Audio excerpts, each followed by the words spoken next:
I want to discuss the ability to discern and tell the truth in our modern day society. Amy Klobuchar, the senator from Minnesota, came out and said that no human being is garbage. Tim Walz declared that people were driving by his house and yelling that he was retarded. It might be an accurate description, he said. He didn't say that. But that it puts him at risk of physical violence, he believes.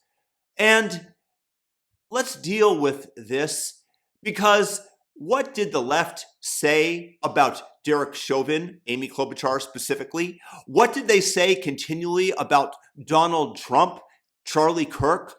They claim that using slurs against them puts them at risk. But when they call Trump a Nazi, a fascist, when they say the same about Kirk, and they don't think that it emboldens somebody to pick up a gun and go out as they did twice to Trump and once to Kirk to kill them, they don't think that that has any correlation? Ha ha ha, of course it does, and they know it.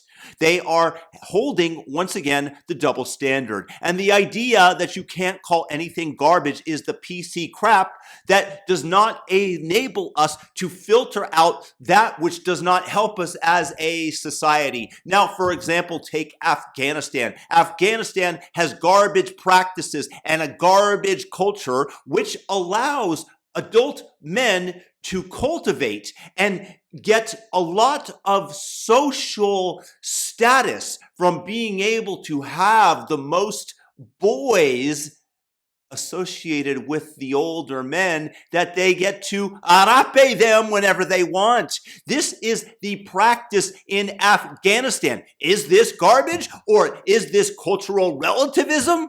Or should we be able to discern and say that not all cultures are equal? Can we call this garbage? If you have two cultures, one with exponential, in comparison, economic output, because they allow 50% of the population women to participate in the economy, and the other culture which wraps them in a beekeeper outfit at all times and has decided that not two eye slits but one suffices in order that they maintain a level of purity that Allah would approve of, and has much less economic output, much less innovation. Which of these two cultures is superior? But because of cultural relativism, because everything is supposed to be equal, we are not allowed to say that out loud. The same thing as I discussed the other day with Somalia. The level of female genital mutilation in the country approaches 99% from ages 5 to 15.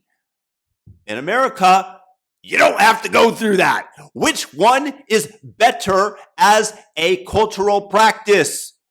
But you're not allowed to call it garbage, and then you import all of the corruption. Somalia, as I mentioned, ranked 180th out of 180 countries 10 years in a row on the corruption index. As I said, this is like the 1920 Yankees, except at that point in the league, they had like 20 teams. And here you have 180 countries vying for the top spot. And you think that they're not going to import that over here, as somebody told me on Facebook yesterday, that pointing it out made me racist. Of course, that's the card that they play, because everything they can shut down by playing the racist card, except for the fact that it doesn't have any more effect on me. The first time I was ever called racist, I was like, geez, I must have said something terrible. And then I examine it. I say nothing against the skin color of somebody. I talk about the cultural practices and the superiority of one versus the other. If you have two people, for example, one works his butt off, saves his money, employs people and helps them, and the other person who smokes fentanyl on the street all day, and you say one has chosen a garbage approach to life, that's not going to get him anywhere, that's not going to earn him any self-respect, Wow, I'm supposed to say the two are equal because in communism, in socialism, they want everything to be leveled out. And the only thing that you can do is much harder to raise somebody else's standard than to lower everybody else's to the lowest common denominator, which is exactly what they do. And then they complain about those who have desire to work hard, who have motivation from going out there and employing themselves towards an end and working diligently towards the achievement of it, and for them to be able to sit upon the purse where in doing so they raise the rest of humanity. When you find electricity, when you create the electric car, when you free speech as Elon did, or all the countless small little advances that we've made as human beings, well, you get to say that you did something and that others did not, and you get to be rewarded in a manner that you have more access to everything from women to resources to housing, whatever it might be that you desire, because you've inputted greater amounts of benefit to society than you've extracted from it, and thus you have a net positive in the ledger, which is accounted for by money. So again, they want to bring everybody else down, and that's the same thing in terms of playing nice. I'm constantly seeing all of the posts from the Labour Party in the UK. It costs you nothing to be polite. Yes, it does. It costs you your country because you don't criticize the Muslims that are out there as grooming gangs that are specifically targeting white girls because they are infidels. Because you've got to be so polite and say all cultures are equal, and that's what y'all get.